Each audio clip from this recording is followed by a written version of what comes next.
Hey there, Duke fans, and welcome to Duke Basketball Report episode number 196.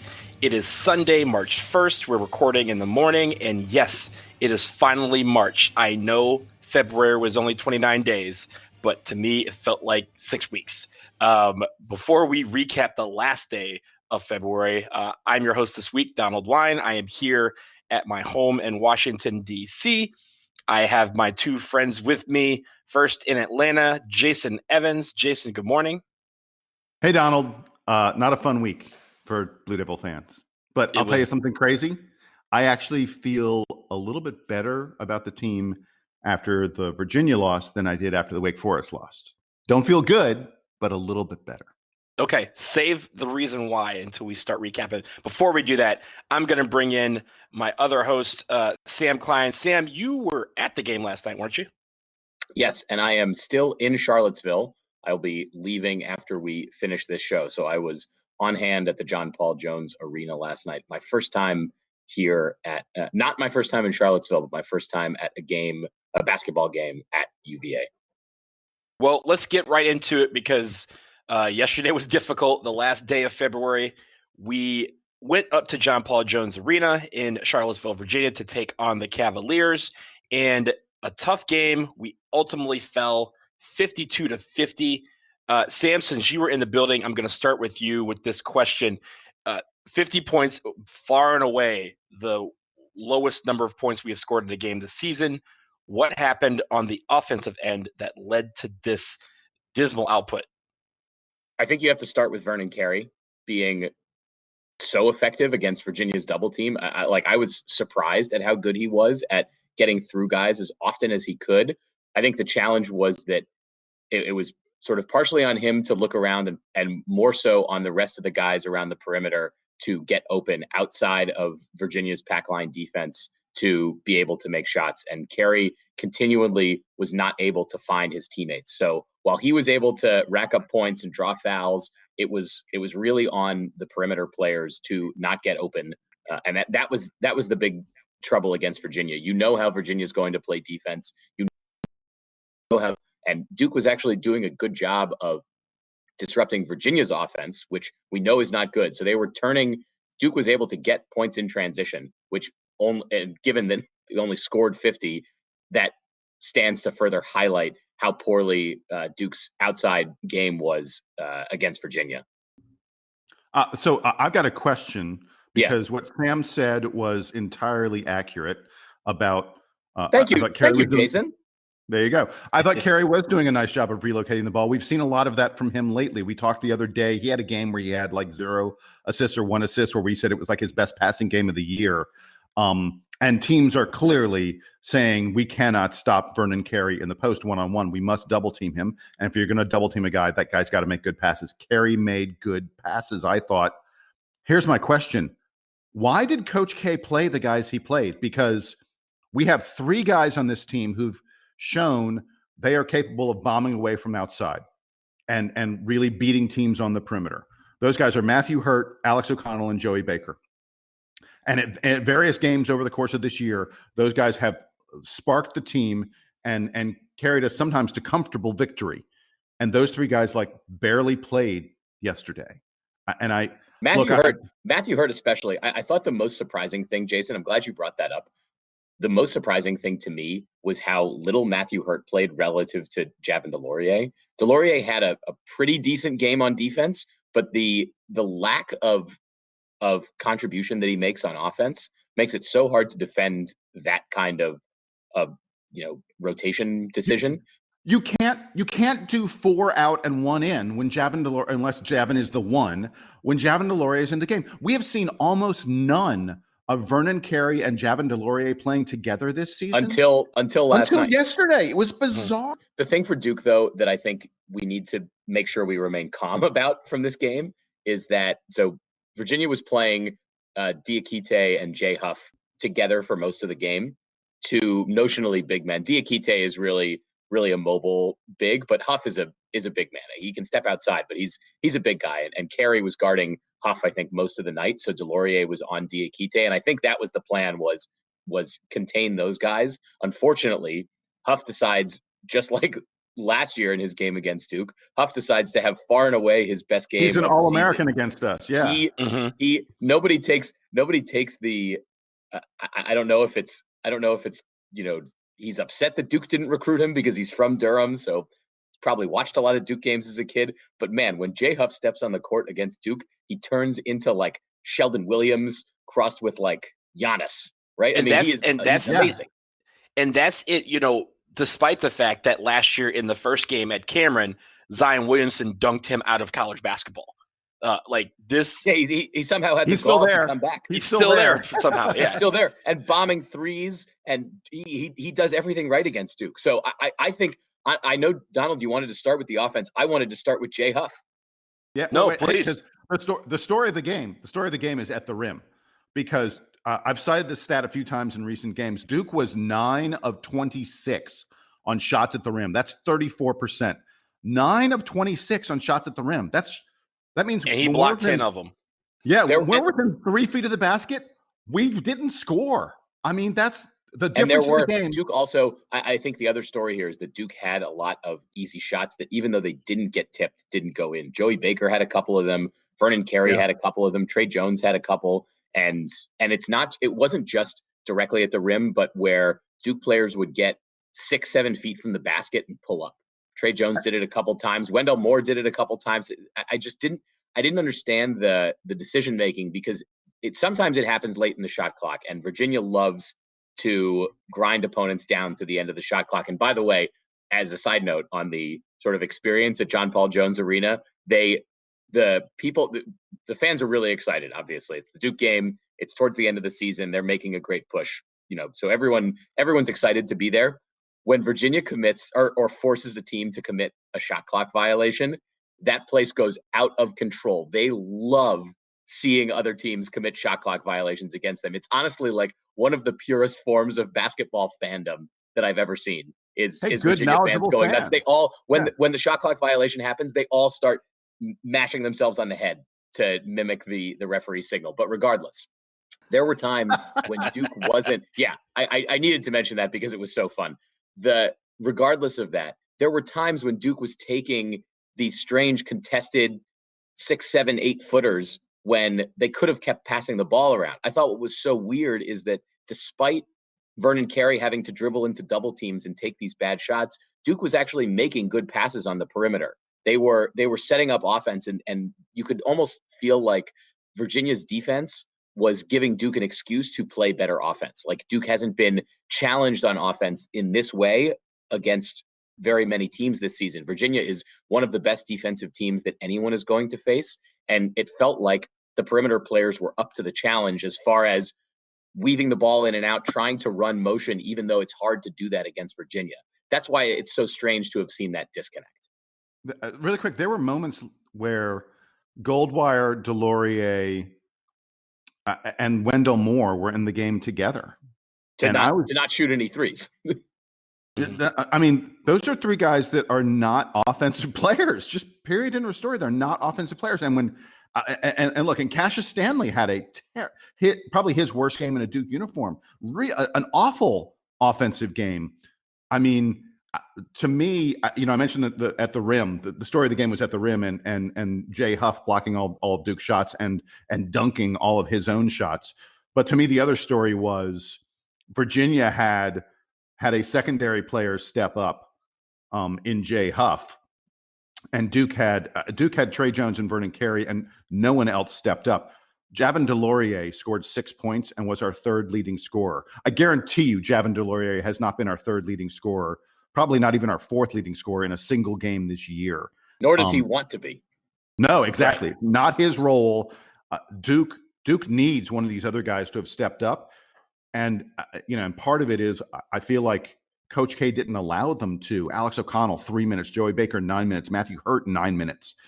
Coach K didn't allow those guys the opportunity to really step. I mean, they didn't play well when they were in the game. It's not like one of them was doing great and then, suddenly got taken out. But I'm not sure that Coach K gave them much of a chance.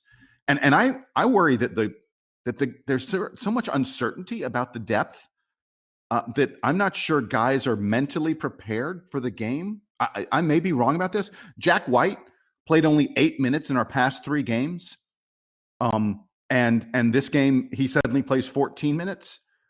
I mean, he looked awful in this game, but and his shot, I don't know what's going on with his shot. And no Justin Robinson after seeing him in crucial stretches against Wake Forest. After a great game he had the other night, he played 0 minutes, and you would think that you would get the spark from him again, or at least try it, because at that there was a point in the second half where we're like, try something, like throw him in the game, see if he can be the spark again. If not, then you go back with someone else. But it was clear that the other guys weren't doing it. I just wonder if some of the guys are that K's made them a little gun shy, or I don't know what's going on. Depth has been a key for this team all year, but at this point, the depth feels so weird and uneven. I'm not sure guys are completely mentally prepared. And hey, I'm the guy saying I felt better after the Virginia game than I did after the Wake game. Maybe I should change my tune. So I think one thing I want to talk about on the offense is the fact that towards the end of the game, and really most of the second half, it became a story of, I think Virginia knew that there was only 2 people who were going to shoot the ball, Vernon Carey or Trey Jones. Those were the 2 guys that our offense has gone through the whole season, and they were basically like, let's see if someone else can beat us. And their perimeter defense, as we know, was great, but the problem was we were passing the ball around, and guys that were in open positions weren't making open shots. We only had 4 assists last night. I can't recall a Duke team having that a number of assists. Say that one again, man. That is an unreal stat. 4 assists. 4 on 18 made baskets. Not a lot. That's not a lot at all. And like you guys said, in the first half, it wasn't for lack of passing the ball. It wasn't like, we've had some times where we've had guys play hero ball. That wasn't the story last night. But at a certain point, Virginia was like, the only 2 guys who are going to beat us are Vernon Carey and Trey Jones. So let's make sure they don't beat us. They both got 17 points. But towards the end of the game, you knew who was getting the ball. And so did Virginia. So Virginia basically keyed down on them and made it so that they either had to force a terrible shot or give up the ball with 2 seconds left. And the one thing that you were mentioning, Sam, they had 2 or 3 shot clock violations. And it was because the other guys seemed to be so focused on the 2-man game of Jones and Carey that they forgot to look at the shot clock. There were times where we'd get the ball with 2 seconds left, and the guys were trying to run out to set up a new play. Like we had 30 seconds. And there were a couple of near shot clock violations where Duke players realized with 4 or 3 seconds left that, oh no, we just ran out of time to run this offense. They don't get the violation because they still managed to hit the rim, but not like they were taking good shots within the flow of the offense. Right. And I think it boils down to this on offense. Last night, the story was, Duke has scored the second most number of points per game in college basketball. Virginia had allowed the least number per game in college basketball. What happens when an unstoppable force meets an unmovable object? It doesn't Virginia matter wins. if you play their game. And that's what happened. Virginia was successful at getting Duke to play their game, and they're better at their game than we are. That's all right, Donald. Can I pose a hypothetical to you? Sure. Let's say that Trey Jones makes that last shot and Duke wins 53-52. How do we feel about Virginia having forced Duke to play their game and still coming out of Charlottesville with a victory? Because I think better. I think that I think that there's such a fine line here that I worry about us jumping to that kind of conclusion, right? Because Duke had 2 shots at the end of the game. Trey Jones at the buzzer, and then Vernon Carey right before that. Duke had 2 shots to win the game, and Virginia missed a bunch of their foul shots down the stretch. So I don't want us to overreact to Duke having to play Virginia's style, because Duke had the I actually said, like, as Duke had the ball with like whatever that was, like 12 or 13 seconds left, the one where Carey gets the ball taken out of his hands and then commits the foul. I said as we were coming up the court that I thought Duke was going to win at that point, because I thought, they know how to score in this moment, and that just didn't happen. So I'm worried about overreacting in that way. And to be fair, when I'm not certain, with Carey, I was like, all right, let's get it, and maybe he gets fouled and goes to the free throw line and tries to knock down 2. And that was right, like you said, we were down 1. When Jones shot that 3, I honestly thought it was going in. I in my mind, I was like, man, oh, I thought the same Stone's thing. time. I thought the same thing. Stone's I thought again. he knows exactly where he is. He knows what his brother has done in this building, and he's ready to copy that. Yeah, and to wrap it up, I think I think you're right. It's hard to take this loss and not overreact, but we shouldn't. I mean, this was a bad week for Duke basketball in the sense that we lost 2 games that we probably we had chances to win both, and at the end of the day, we are now in a new month. We're in the month that matters now. We're in March, and we can leave February in our rear view and focus on the game at hand, because about 36 hours from now, we play NC State at home, and we get a chance to exact some revenge against the Wolfpack. I wanted to come back to Jason's point about the rotation and how I'm also sort of similarly confused about what the plan is from here, given that the rotation seems to change so much game to game. And maybe Duke is just saying, all right, we're going to be an amoeba. We're going to adjust to our opponents and let the opponent dictate which guys we play. It just doesn't feel like that is working, or that the players aren't ready for it. The last thing I'll say about all of this, there's a little bit of karma going on with Duke. I think we're getting a little bit of karmic payback for the victory over Carolina. There are teams out there. I believe there's some teams that just win all their close games, but the reality is you win some and you lose some, and that's why they call them toss-up games. And in the final, minute, Duke won a couple toss-up games in a row when we beat Florida State and Carolina. Those were really, really close games where it could have easily gone either way. And frankly, the Carolina game probably shouldn't have gone our way. So I think karma kind of dictated it was time to pay back both of those. Hence the loss to Wake, which was not entirely dissimilar from the Carolina game. Carolina had a lead late. We came back and won in overtime. We had a lead late on Wake. They came back and won in overtime. And karmic payback for Florida State in the Virginia game, which is not entirely dissimilar. We had a lead and held them off against FSU. Against Virginia, they had a lead. They held us off. So the only thing I'd say about that is maybe we're now due to win a couple more tight ones. I mean, we've been absolutely snake bit in close games in the grade 8, in the final 8 in recent years. Maybe if we get to the final 8, maybe it's time for a little bit of karmic payback and this Duke team gets back to a Final Four. Are you saying that Grayson Allen's final shot is going to roll in against Kansas instead of roll out? Oh God, please. Can that happen, please? Hey, how about against Michigan State? They don't have their best game of the season against us this time, and Zion gets to make a Final Four. Well, I think if you watched Michigan State last night against Maryland, you'd be worried about having to play them anytime soon in the tournament, because they look really strong the other day coming up against I think they were in College Park. In College Park. Were awesome against Maryland, which I'm fine with that. Is this the moment where we talk about seeding? Because I think Duke could be a 2. We're currently a 3, but we could also be a 4. And it can be anything in this tournament. Thank goodness the selection committee doesn't look at your final 10 games anymore. They used to look at your last 10, because over our last 10, we're like maybe a 6 or a 7. Yeah. But you know what? It's a new month. We can leave February behind us, and now we get to focus on the best month of the year.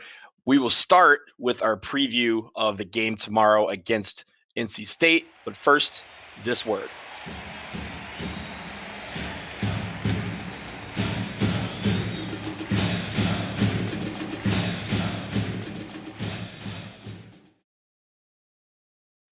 Okay, we're back here on the Duke Basketball Report podcast. And tomorrow, Monday, if you're listening to this on Monday, we have a big one. We get to return right around, and we get to host NC State to exact some revenge. Of course, just less than a couple of weeks ago, we went to Raleigh and just had the doors blown off of our entire situation, an 88-66 beatdown.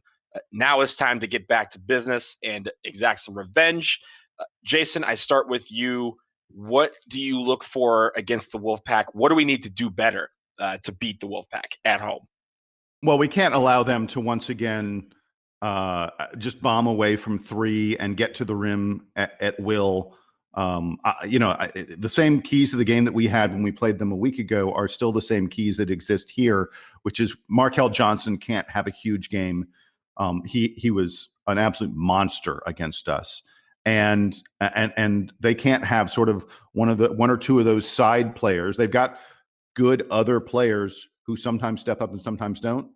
We can't have the CJ Bryces of the world and the Devin Daniels of the world going off for 20 plus points against us, which is what happened. Or Braxton Beverly, hitting 4 3-pointers, which is sort of what happened to us last game.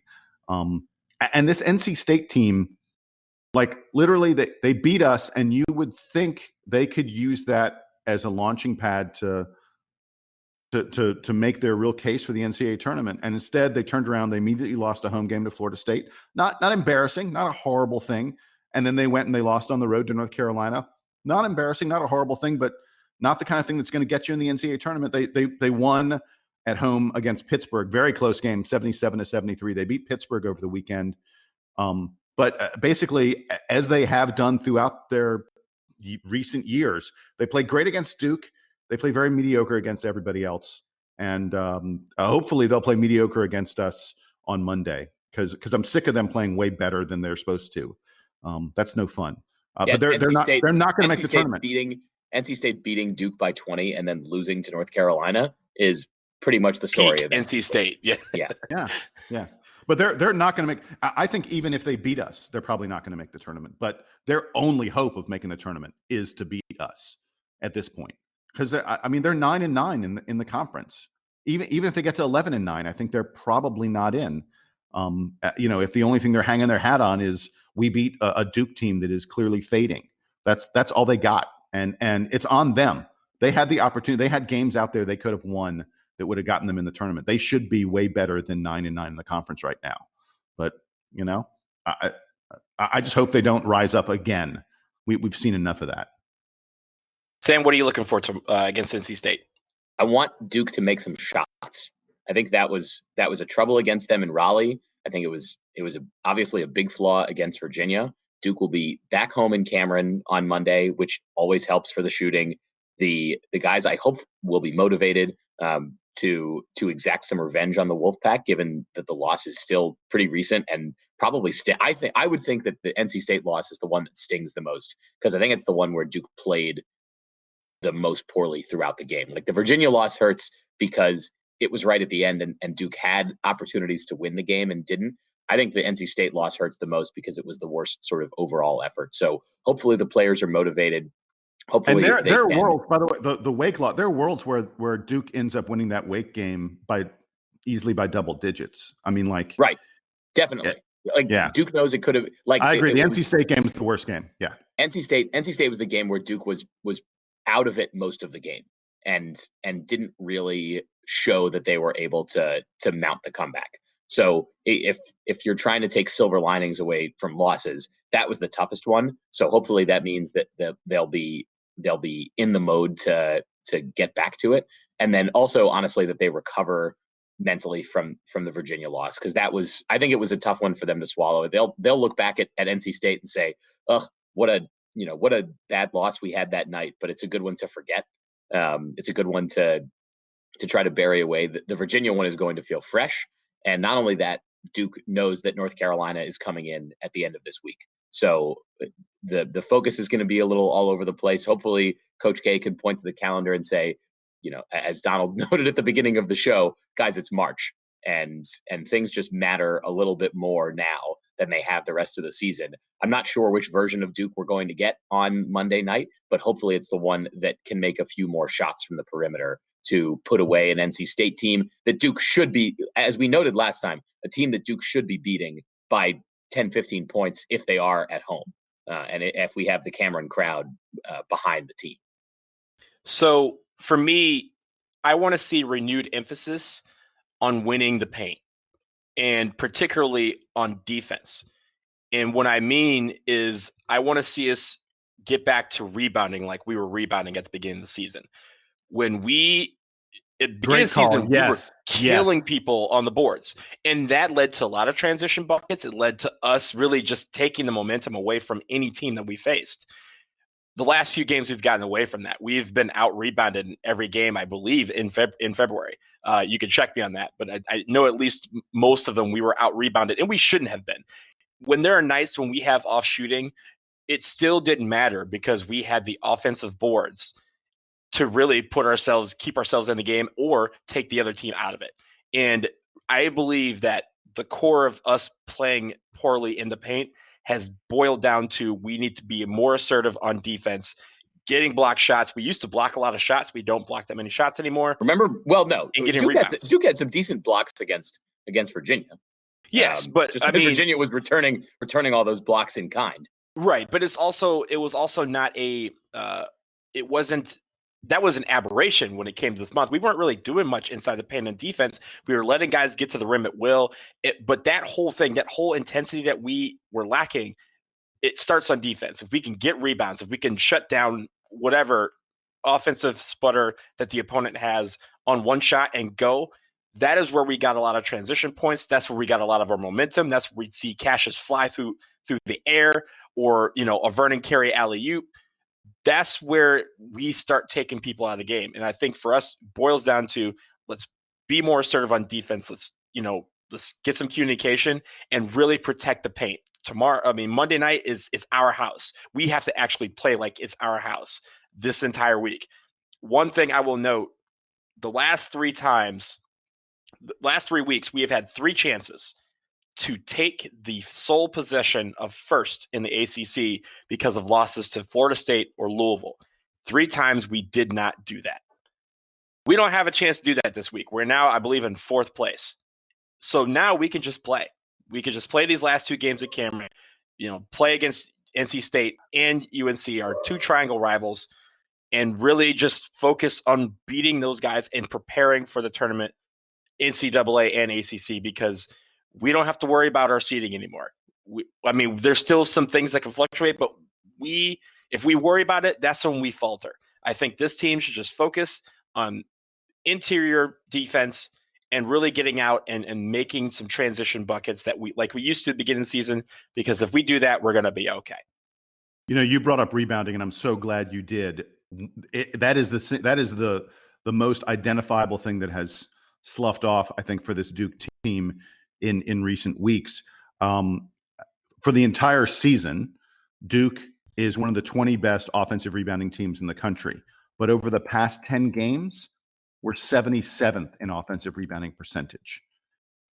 And get this, over the past 10 games, Duke is 225th in defensive rebounding.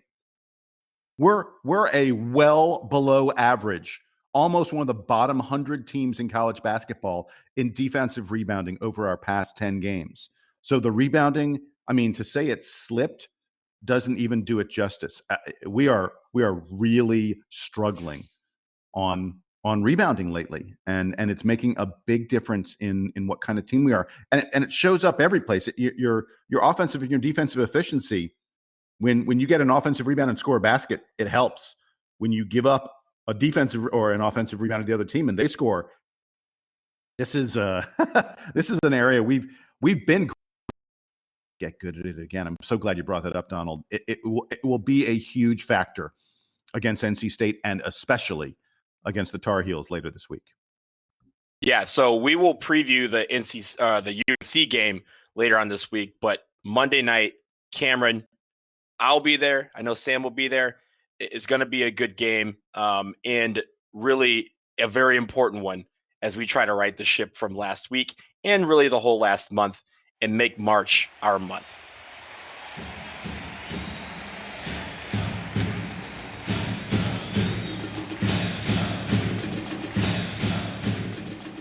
Okay, guys, I know last week was a challenge to find a player of the week, but this is what we signed up to do. So, Sam, who was your player of the week last week? And remember, we are taking into account the Wake game and the UVA game.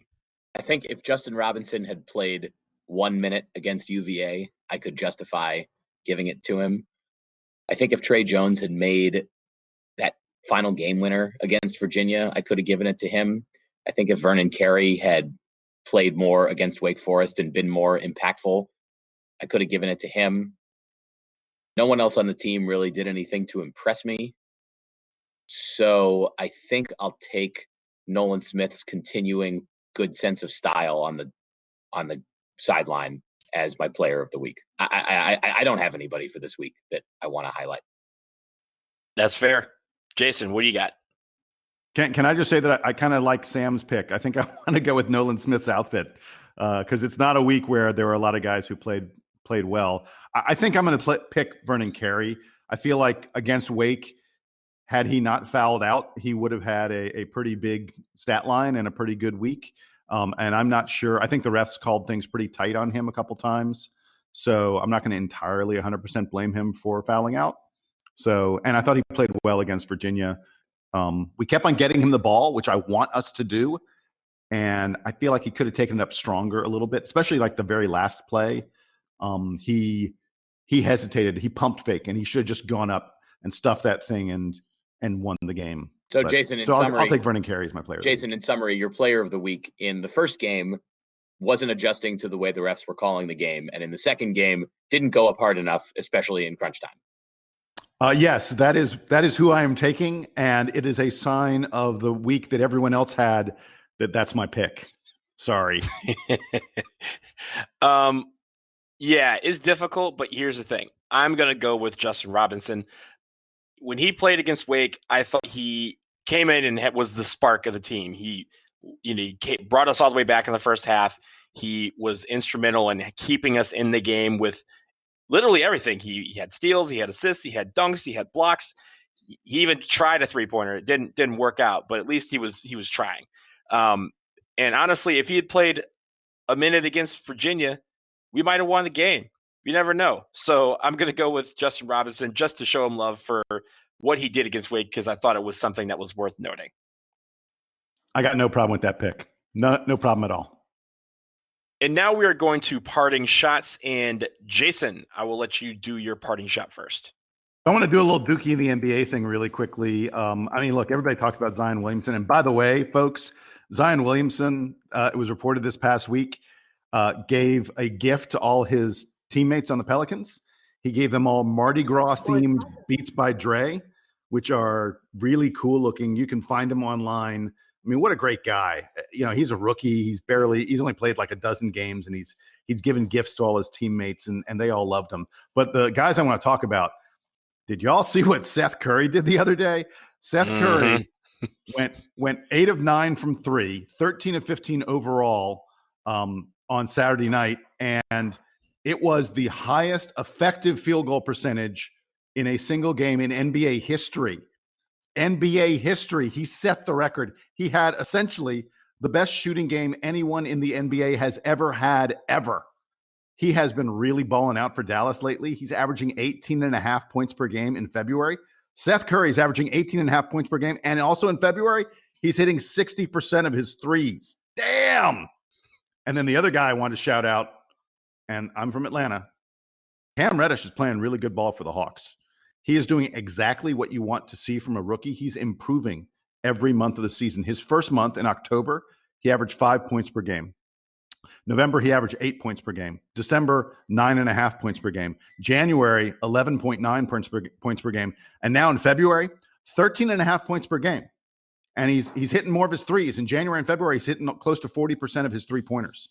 If Cam Reddish going to play like this, maybe he was a really, really good pick for the Hawks at number 10, because I know a lot of people thought that was a wasted pick. So I just wanted to shout out to a couple Dukies, Seth and Cam, not as celebrated perhaps as some of their teammates, from Duke, but guys who are really starting to get it done, who look like they're going to be very, very solid NBA players for a long, long time. That's a great parting shot. And it actually leads, I'm going to skip over Sam just quickly because I think my parting shot ties into that.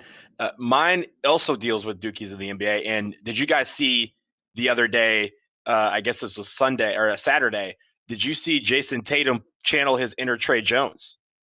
Little off the rim action on the free throw. He sure did, with just a few seconds left in the game in regulation against the Rockets.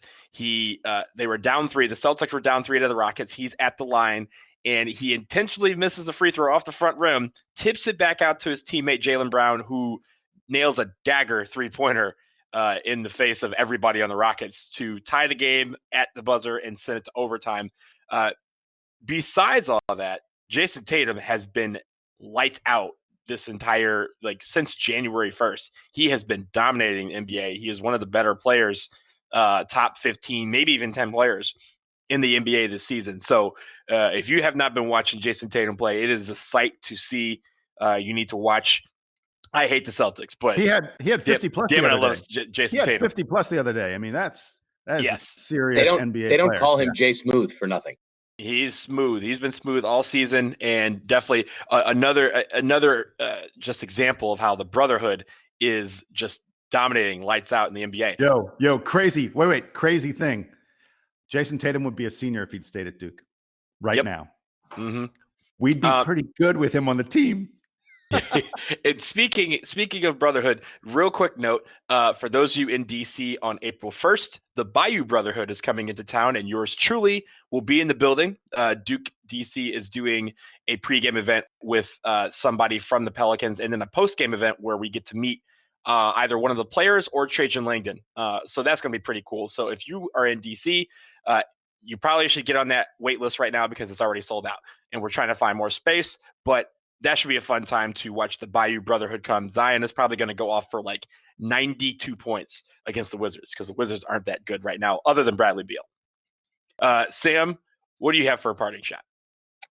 I wanted to quickly note we mentioned Trey Jones because we were talking about Jason Tatum and making buzzer beaters. Trey Jones announced this week that he is a semifinalist for the National Defensive Player of the Year award. We have highlighted on this show many times Trey Jones's outstanding defensive effort and accomplishments. So hopefully that is an award that he can garner at the end of the season. But he's a semifinalist there. It's nice to see him recognized, but we will see where that ends up at the end of the season.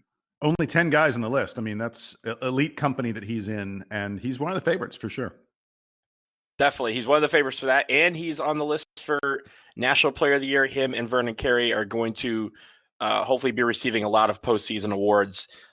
But we are now in March, guys. We are going to wrap it here. We will be back later on in the week to preview the final game of the regular season against UNC.